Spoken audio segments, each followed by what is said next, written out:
கூட்டத்திற்கு வருகை தந்திருக்கின்ற உள்துறை அமைச்சர், ஒன்றிய உள்துறை அமைச்சர் அமித்ஷாவை கண்டித்து இன்று மாபெரும் கண்டன ஆர்ப்பாட்டத்தை மயிலாப்பூர் பகுதியில் நடத்தி இருக்கிறோம். என்ன காரணம் என்றால், தொடர்ந்து தமிழ்நாட்டு நலனை புறக்கணித்து வருகிறார்கள் ஒன்றிய அரசு. அம்பேத்கரை இழிவுபடுத்தி பேசியிருக்கிறார் ஒன்றிய அமைச்சர் அமித்ஷா அவர்கள்.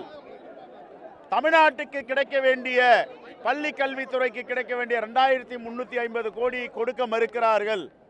வக்ஃப் வாரிய திருத்த சட்டத்தை கடுமையாக எதிர்க்கிறோம், அதை அவர்கள் ஆதரிக்கிறார்கள்.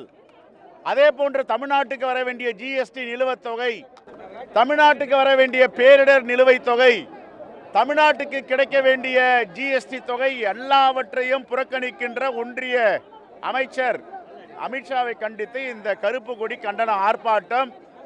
மாதவ பெருமாள் கோவிலை தரிசிப்பதற்காக செல்லுகிறார்.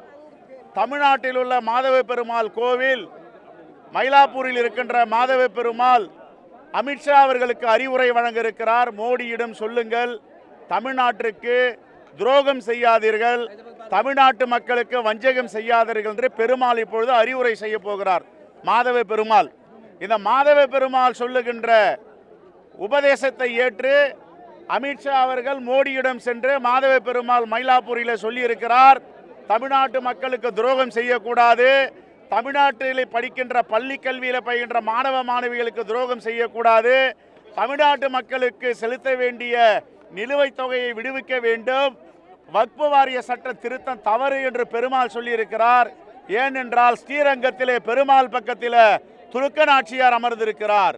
துலுக்க நாச்சியார் இல்லாமல் ஸ்ரீரங்கத்திலே பெருமாள் இல்லை என்ற வரலாறு இருக்கிறது.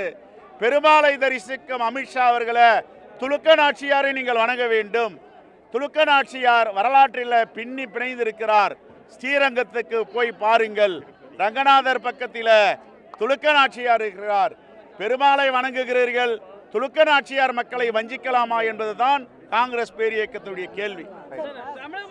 அமித்ஷா அவர்கள் பல்வேறு நிகழ்ச்சிகள் கலந்துக்கிறார். ஆனால் குருமூர்த்தியை சந்திப்பதில் தான் முக்கிய கவனம் செலுத்துகிறார். தமிழ்நாட்டினுடைய பிரச்சனைகள், பல பிரச்சனைகள் அதுக்கு பேசல. நீங்க மாதவ பெருமாள் அறிவுரை சொல்லுவாங்க, ஆனால் அமித்ஷா குருமூர்த்தியோட அறிவுரை ஏற்றுக்காரா, மாதவ பெருமாளோட அறிவுரை ஏற்றுக்காரா? குருமூர்த்தியை சுற்றி இருக்கிற அவர்களை இயக்கும் சக்தி மாதவ பெருமாளா குருமூர்த்தியா என்பதை அவர் முடிவு செய்யணும். மாதவ பெருமாள் உண்மையிலேயே சக்தி வாய்ந்தவர் என்பதை நாம் எல்லாம் அறிந்திருக்கிறோம். மாதவ பெருமாள் என்ன சொல்லுவார்? துலுக்க நாச்சியாருடைய மக்களை வஞ்சிக்கலாமா, துலுக்க நாச்சியார் மக்களை வஞ்சித்து விட்டு என்னிடம் வணங்க வரலாமா என்ற கேள்வியை அவர் உண்மையிலேயே கேட்பார். இதற்கு அமித்ஷா பதில் சொல்ல வேண்டும். மாதவ பெருமாள் என்னென்ன அறிவுரை வழங்குகிறாரோ என்று அதை மோடியிடம் சொல்லி தமிழ்நாட்டுக்கு கிடைக்க வேண்டிய நிலுவைத் தொகை, ஜிஎஸ்டி தொகை, 40க்கு 60 என்ற கூட்டு தொகை எல்லாவற்றையும் கொடுக்க வேண்டும். பள்ளிக்கல்வித்துறைக்கு கொடுக்க வேண்டிய நிதியை அளிக்க வேண்டும். பேரிடர் கால நிதியை அளிக்க வேண்டும். வக்ஃப் வாரிய சட்ட திருத்தத்தை மீண்டும் திரும்ப பெற வேண்டும். இதுதான் எங்களுடைய கோரிக்கை. அம்பேத்கருக்கு எதிராக பேசிய அமித்ஷா அந்த பேச்சை தனது கருத்தில் இருந்து அவர் திரும்ப பெற வேண்டும். இல்லை, இது திடீரென்று நாங்கள் ஏற்பாடு செய்தது. நன்றி.